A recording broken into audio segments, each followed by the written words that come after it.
68 years on this earth, and I can tell when a room doesn't want me.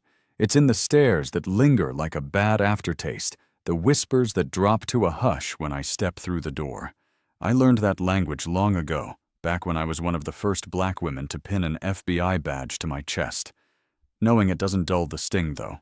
That late afternoon in Willow Creek, as I pushed open the glass door of Mabel's diner, I felt that old, familiar weight settle over me. But I straightened my spine, adjusted the silver eagle pin on my blazer, and walked in anyway, chasing nothing more than a quiet meal to fuel me for the road ahead. Mabel's diner was pure small-town America. Checkered tablecloths, the greasy scent of fried onions mingling with burnt coffee, and a jukebox crooning a classic rock tune that took me back to my younger days. The place buzzed with life, families digging into burgers, truckers hunched over pie, retirees sipping coffee like it was their job. I picked a corner booth, its red upholstery faded but clean, and settled in, my scarred hands resting on the table. My fingers, calloused from years of work and trembling just a touch now, traced the edge of the laminated menu.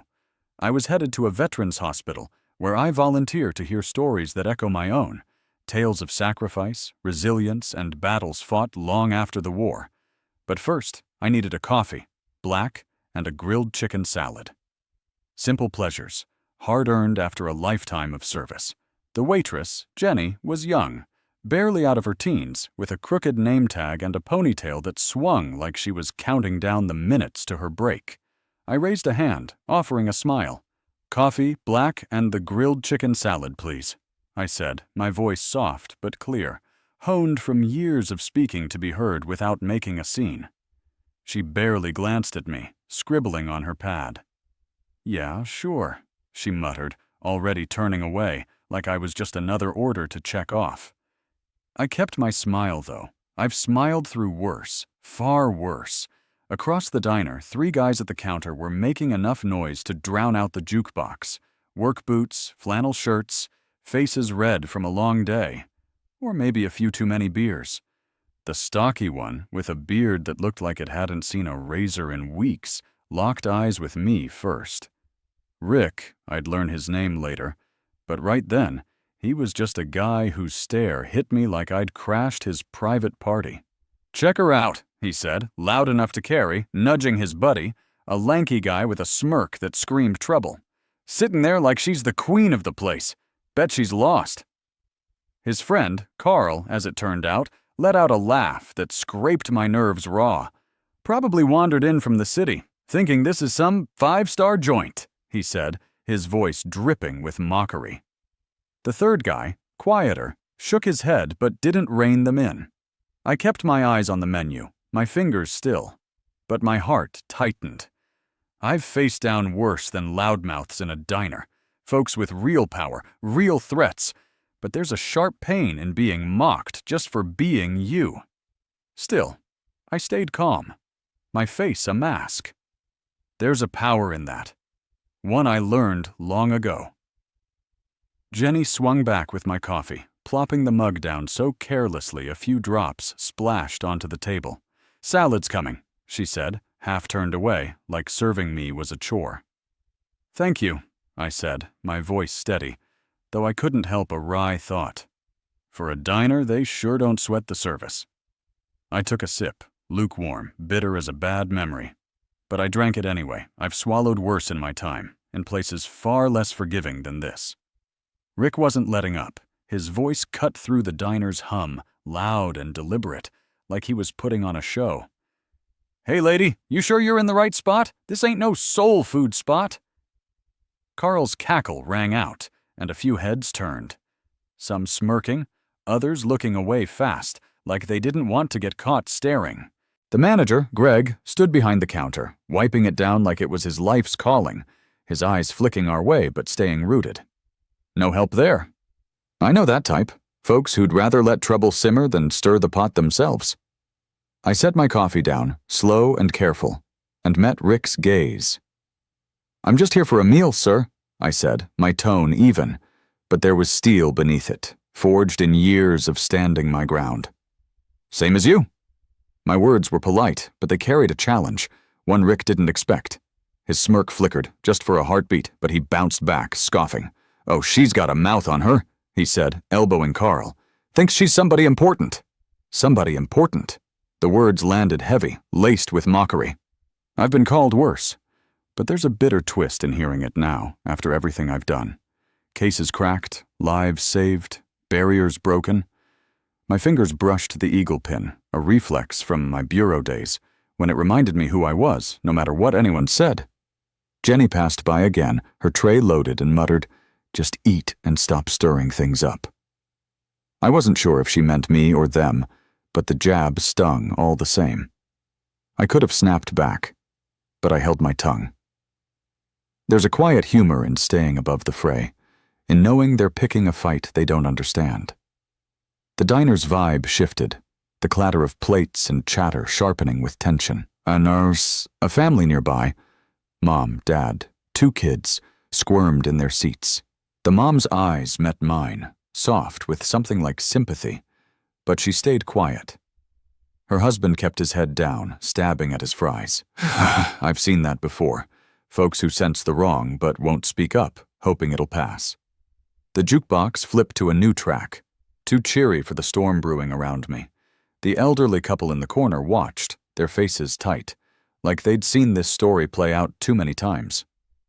Rick wasn't done. He stood, stretching like he wanted every eye on him, and swaggered over to my booth, his boots thumping loud on the linoleum. "Listen," he said, leaning on my table, his voice low and mean. "This place is for locals, folks who belong. You sure you didn't miss your turn somewhere?"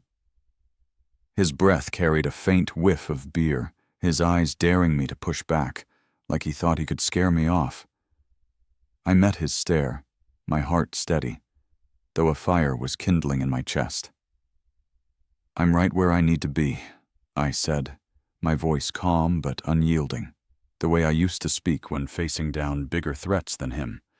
There's a strength in holding your ground, in not giving them the reaction they're fishing for. Rick blinked, caught off guard, but his smirk crept back. "Yeah, right," he said, turning to his buddies. "She thinks she's tough." Carl piped up from the counter. "Come on, Rick, she's not worth the hassle." But his tone was all amusement, no sincerity, egging his friend on. Jenny dropped my salad in front of me, the plate clattering. The chicken overcooked and the lettuce limp. "Here," she said, her voice sharp. I thanked her anyway, picking up my fork, though my appetite had long vanished. I couldn't help a dry thought. If this is their best, no wonder the place feels stuck in time. Outside, the sun was dipping low, painting long shadows across the parking lot. A black SUV sat near the entrance, its tinted windows hiding whoever was inside. I'd noticed it when I pulled in, but it hadn't seemed important then. Now, with Rick hovering near my booth, his presence like a dark cloud, I felt the weight of every stare in the diner. They were watching, waiting, but nobody stepped up. I've been here before, alone in a crowd, my dignity my only shield. But I've never backed down, and I wasn't about to start now. The air in Mabel's diner crackled like the moment before lightning strikes. I sat in my corner booth, the red upholstery groaning under me, my salad a pathetic heap of wilted lettuce and overcooked chicken that hadn't seen better days. The coffee, stone cold in its chipped mug, mocked me, daring me to take another sip. In my 68 years, I've faced worse than lousy service, interrogations that stretched into dawn, stakeouts where one wrong blink could have ended me. But there's a raw ache in being treated like you're invisible, like your very existence is a problem. My fingers grazed the silver eagle pin on my blazer, a quiet reminder of who I am, even if this diner's crowd didn't give a hoot. Rick, the stocky guy with a beard that looked like it was staging a rebellion, was back at the counter, but his eyes kept locking onto me, his smirk a challenge I hadn't signed up for. His buddy Carl, all lanky limbs and loudmouth energy, leaned in, their laughter grinding against the jukebox's soft country tune like nails on a chalkboard. "Bet she's still waiting for the red carpet," Carl said, his voice booming across the room, fishing for laughs. A few patrons snickered, their heads ducking too fast, like they were embarrassed to be caught. I kept my gaze on my plate, but inside, my chest tightened. That old fire flickering. I've learned to keep it under wraps, but it's always there, smoldering. Greg, the manager, was still polishing the counter, his rag moving in slow, pointless circles, like he was auditioning for a cleaning commercial. I caught him glancing my way, his face a mix of unease and something sharper. Guilt, maybe? Or just irritation. He'd muttered something to Rick earlier, something that set off a louder laugh, and now he stood there, letting the tension fester. I've seen his type before, folks who'd rather watch a fire spread than grab a bucket. It's a spinelessness that wears a manager's badge as comfortably as a tailored suit. Jenny, the waitress, zipped past with a tray of plates, her ponytail bouncing like she was racing the clock to get out of here. As she passed my booth, she tossed out, "Some folks just don't know when to quit." Her words were half mumbled, but the sharp glance she shot me said I was the target. I've been called worse than trouble in my day, but the casual jab hit hard. I took a slow breath, my hand steady on the table. "Thank you for the salad," I said, my voice calm, though a wry chuckle bubbled in my thoughts. Thanking her for a meal that looked like it lost a fight with the grill. There's a dark humor in that, the kind you pick up when life's taught you to laugh at the absurd. The diner's buzz shifted, the clink of dishes slowing as eyes drifted my way. A family nearby, mom, dad, 2 kids, squirmed in their seats, the mom's gaze soft with something like pity. But she kept quiet. Her husband stayed glued to his plate, his fork scraping like he was digging for answers in his mashed potatoes. I know that silence. Folks who see the wrong, but hope it'll blow over if they don't look up. The elderly couple in the corner, their faces etched with years, watched with tight lips, like they'd seen this scene play out too many times. The trucker at the counter, his pie half gone, glanced up but stayed put. I was on my own, just like I'd been in tougher spots, my dignity the only thing keeping me grounded. Rick stood again, his boots thumping on the linoleum, and the room seemed to hold its breath. He swaggered over to my booth, his presence heavy, like a storm rolling in. "You're making people uncomfortable," he said, his voice loud enough to hush the chatter. "Sitting there all quiet, acting like you're better than us. Why don't you do us all a favor and hit the road?" His words were a dare, his eyes hard, his breath carrying a faint whiff of beer that made me lean back just a fraction. I looked up, meeting his gaze, my heart steady despite the heat flaring in my chest. "I'm just eating my meal," I said, my voice low but firm, the way I used to talk down men who thought they could scare me. "I'd appreciate it if you'd let me do that in peace." There's a strength in staying cool, in not giving them the fight they're itching for. Rick's smirk wavered, his eyes narrowing. But he leaned closer, his hand planting on my table. "You gonna talk to me like that?" he growled. "You think you can just stroll in here and act like you belong?" The diner went quieter, the jukebox's ballad fading into a soft hum. The mom at the nearby table gripped her daughter's hand, her eyes wide with worry. Her husband muttered something, urging her to stay out of it. The elderly couple swapped a glance, the woman's lips pressing thin, but they didn't speak. Greg finally looked up, rag in hand, but he stayed frozen, like a deer caught in headlights. I felt every stare, the room waiting to see if I'd crack. Jenny, by the counter, crossed her arms and let out a scoff. "She's causing a scene," she said to Greg, loud enough for me to hear hon. "Maybe you should do something." Greg hesitated, then stepped out from behind the counter, his posture stiff, his voice low but edged. "Ma'am," he said, looking at me, "I'm gonna have to ask you to leave. We don't want any trouble here." Trouble. The word hit like a slap. I've faced real trouble, the kind that leaves scars on your hands and haunts your dreams. And this wasn't it. But the unfairness of it burned, a slow, steady flame. "Trouble?" I repeated, my voice soft but sharp, cutting through the silence. "I ordered a meal. I paid for it. I'm sitting here quietly. If anyone's causing trouble, it's not me." My words were measured. But inside, I was wrestling with myself. Part of me wanted to walk away, to let this slide, but the part that carried a badge for decades refused to budge. Greg's face flushed, caught between his authority and my defiance. Rick pounced, leaning closer.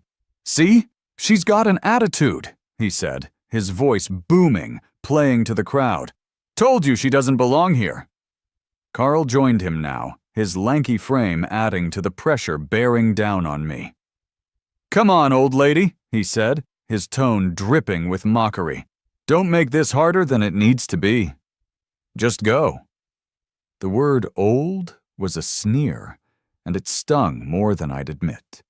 Not because it was true, but because it was meant to shrink me.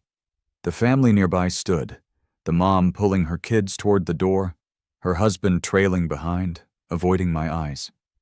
The trucker's fork hovered over his pie, his gaze on me, but he didn't speak. The elderly couple's silence felt heavier, like they were bracing for something. I touched my eagle pin, my fingers lingering on its cool metal.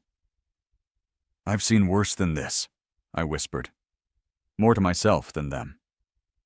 "Far worse." Rick laughed, mistaking my quiet for surrender. "What?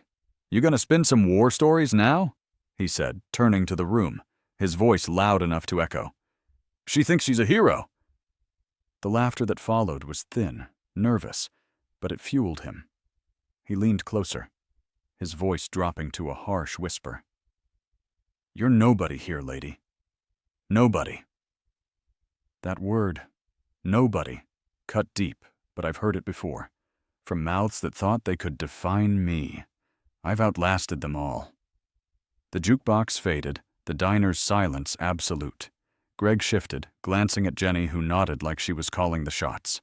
"Ma'am," he said, his voice harder now, "I'm not asking again. Leave, or I'll call someone to make you." I looked at him, then out the window, where the black SUV still sat. A quiet mystery in the lot. The man in the suit was gone, but that vehicle tugged at my old instincts, a detail I couldn't shake. "Call whoever you want," I said, my voice calm but heavy with a strength I hadn't tapped in years. "I'm not moving." Rick's scowl deepened, his mouth opening to fire back, but a loud bang cut him off, the diner's door slamming open. A woman in her 30s, sharp in a blazer and jeans, strode in, her eyes sweeping the room like she owned it. She carried a leather satchel, her posture all business, and when her gaze met mine, I saw a spark. Maybe recognition, maybe just the kind of grit I used to carry. "Who's in charge here?" she asked, her voice slicing through the silence like a knife. Greg straightened, Rick and Carl froze, and I sat still, my fork in hand, a faint smile creeping onto my lips. I've been through enough storms to know when the tide's about to turn. The silence in Mabel's diner was thick, like the hush before a judge drops the gavel. I sat in my corner booth, my hand steady on the table, the wilted salad and cold coffee long forgotten. The silver eagle pin on my blazer glinted under the diner's dim lights, a quiet tie to a life I'd lived, one nobody in this room had a clue about, or so I thought. The jukebox spun a low blues tune, its soulful notes threading through the tension, like it knew the storm was about to break wide open. That woman who'd just stormed in, sharp in her blazer, eyes slicing through the room like she could read every heart in it, stood by the door, her question still echoing. "Who's in charge here?" Greg, the manager, shuffled forward, his rag dangling from his hand like a white flag. "That'd be me," he said, his voice cracking, eyes darting between the woman and me like a kid caught in a lie. Rick and Carl, still hovering near my booth, shifted on their feet, their earlier swagger wilting under her stare. Jenny, the waitress, stood frozen by the counter, her arms dropping, her face a mix of defiance and doubt. I stayed put, my fork resting on the plate, my heart steady but burning with a fire I hadn't tapped in years. I've faced worse than this, folks with more than sharp words to throw, but the sting of being judged, dismissed, cuts deeper than I'd ever admit. The woman in the blazer strode forward, her boots clicking on the linoleum, her leather satchel swinging with purpose. She stopped a few feet from my booth, her eyes locking onto mine, and I saw something in them. Respect, maybe, or a spark of recognition. "Ma'am," she said, her voice firm but warm. "You okay?" I looked up, a faint smile tugging at my lips. There's a quiet humor in being asked if you're okay when you've lived the life I have. Decades carrying a badge, staring down threats most folks can't even dream up. "I'm fine," I said, my voice calm, the way I used to talk to diffuse a room on the edge. "Just trying to enjoy my meal." Simple words, but they carried weight, and I saw a flicker of understanding in her eyes. Outside, the mom who'd left with her kids was back.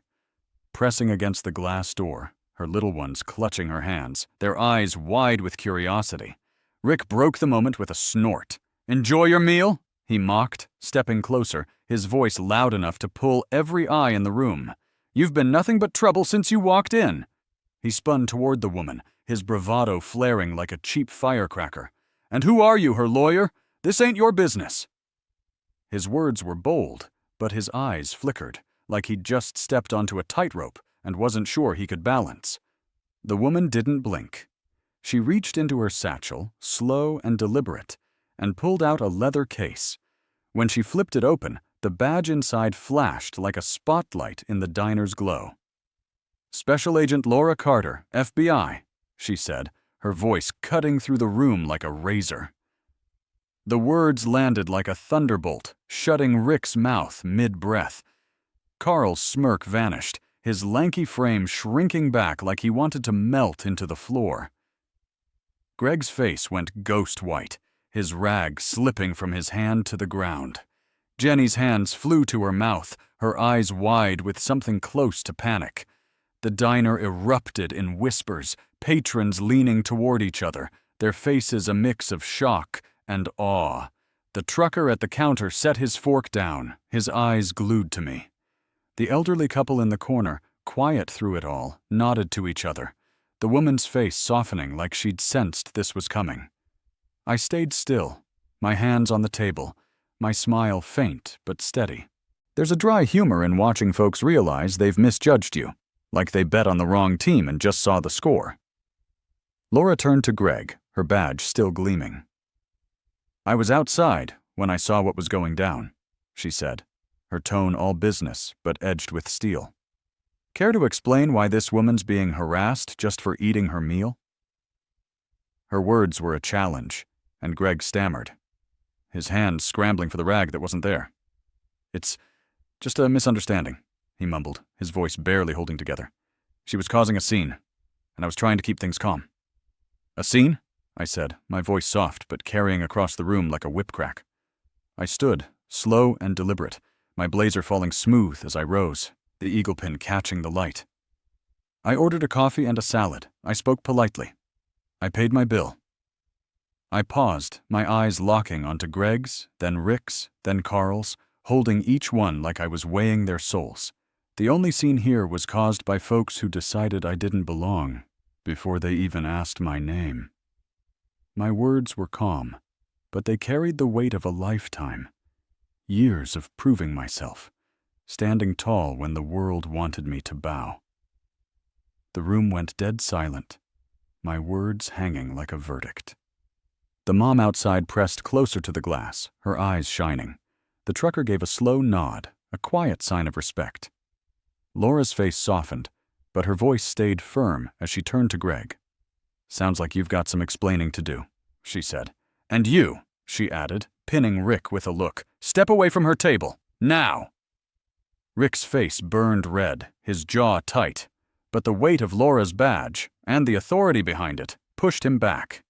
He muttered something under his breath, his swagger crumbling like stale bread.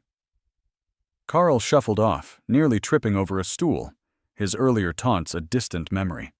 The third guy in their crew, who'd stayed quiet, slipped out the door, head down like he wanted no part of this. I watched it all, my heart steady, though inside I felt that old tug. Part of me wanted to let this go, to walk away, but the part that carried a badge for decades demanded I hold my ground. Laura turned to me, her tone easing. "Ma'am, I'd like to hear your side," she said. "If you're up for it." I nodded, my voice steady, carrying the rhythm of someone who's told hard truths before. "I came here for a quiet meal," I started, my eyes sweeping the room, meeting every gaze that dared to meet mine. I've walked into places like this my whole life, places where my skin, my age, my stillness made me a target. But I've never let that stop me from living with dignity. I didn't come here to stir things up, but I won't be shoved out either. My words were simple, but they carried every case I'd cracked, every moment I'd stood firm when the world tried to break me. The diner was silent, every eye on me. Laura listened, her face a mix of respect and steel. When I finished, she turned to Greg, her voice like iron. "This woman has every right to be here.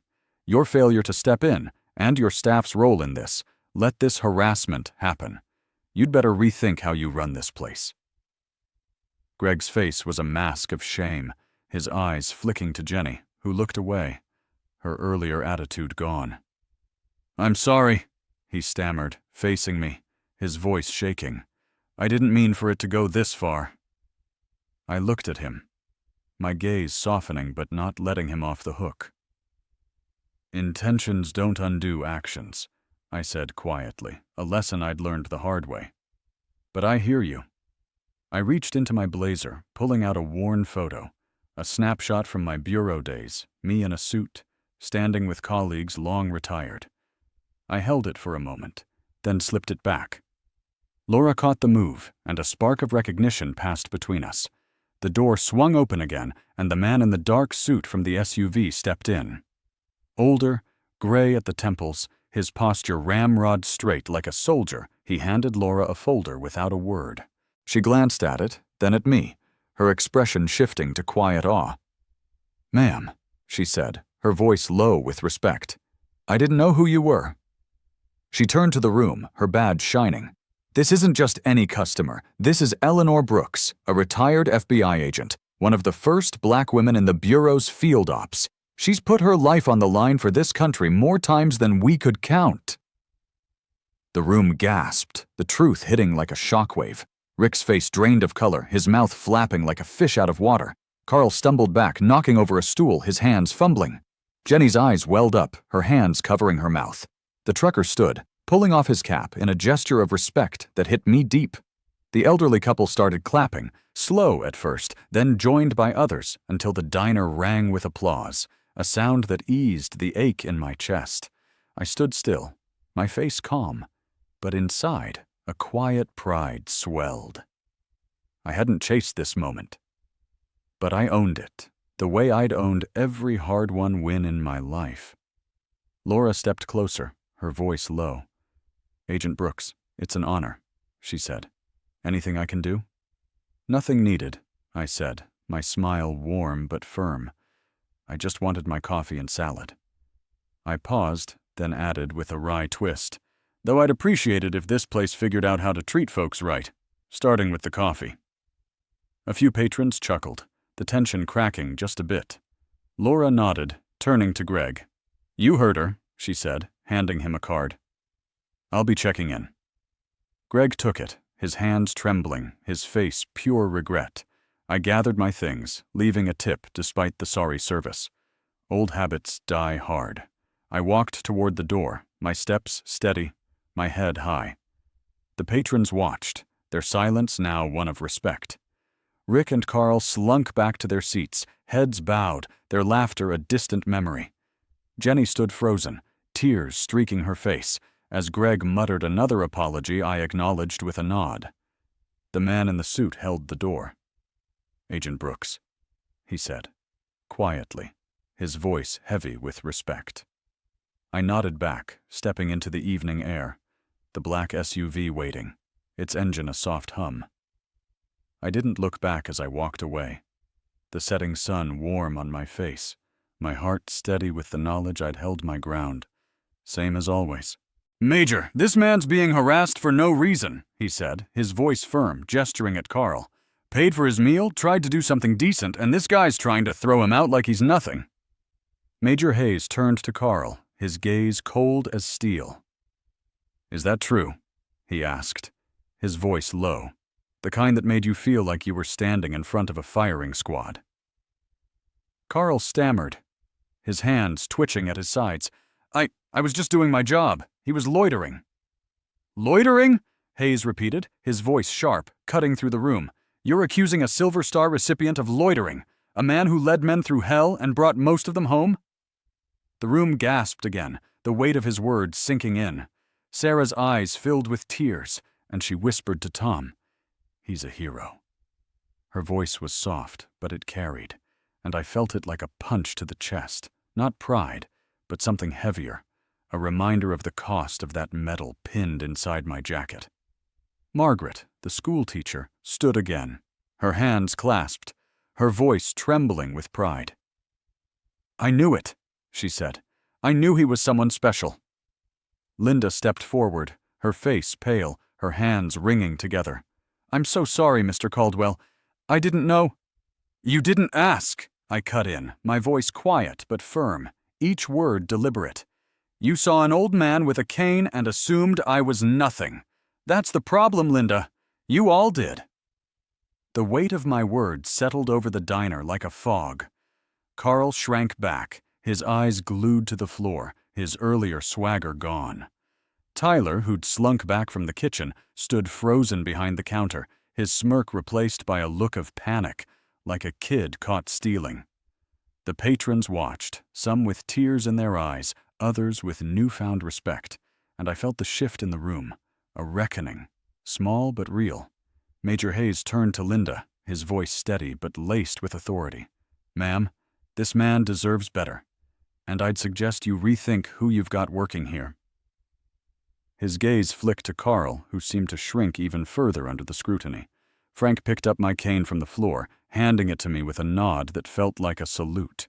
"Colonel," he said, his voice low, respectful, "you don't have to stay here. Let's get you to the memorial. The boys there would be honored to have you." I took the cane, my movements slow, deliberate, the wood solid in my hand. I stood, my back straight despite the ache in my knee, and looked around the diner. The patrons watched in silence, their faces a mix of awe, shame, and respect. Sarah and Tom stepped forward, their toddler now quiet in Sarah's arms, her small face peering at me with wide eyes. "Mr. Caldwell," Sarah said, her voice trembling, "I'm so sorry for what happened. Thank you for everything." Her words were simple, but they hit me hard, stirring memories of Ellen, of Clara, of a life built on small acts of courage. I nodded, my eyes softening. "No need to apologize, ma'am. Just take care of that little one." I reached into my pocket, pulled out a $20 bill, and slid it under their empty pancake plate. "For your next meal," I said quietly, my voice steady but warm. Sarah's eyes widened, tears spilling over as she covered her mouth. Tom nodded, his throat working, unable to speak. The gesture was small, but it was mine to give. A piece of Ellen's kindness I carried with me. I turned to Linda, my voice firm but calm. "I'll take that pie to go, and I expect you to treat folks better from now on. Not just me, everyone." Linda nodded, her hands shaking as she rushed to the counter to package the pie herself. "Yes, sir. It's on the house. I'm so sorry." I didn't respond. I took the pie, the box warm in my hands, and tipped my cap to Margaret, who gave me a proud smile, her eyes shining. I walked toward the door, flanked by Frank, Major Hayes, and Sergeant Martinez, their steps matching mine like a quiet honor guard. The diner's patrons stood, some clapping, others murmuring words of respect. Mike and his crew saluted as I passed, their faces solemn, their eyes saying what words couldn't.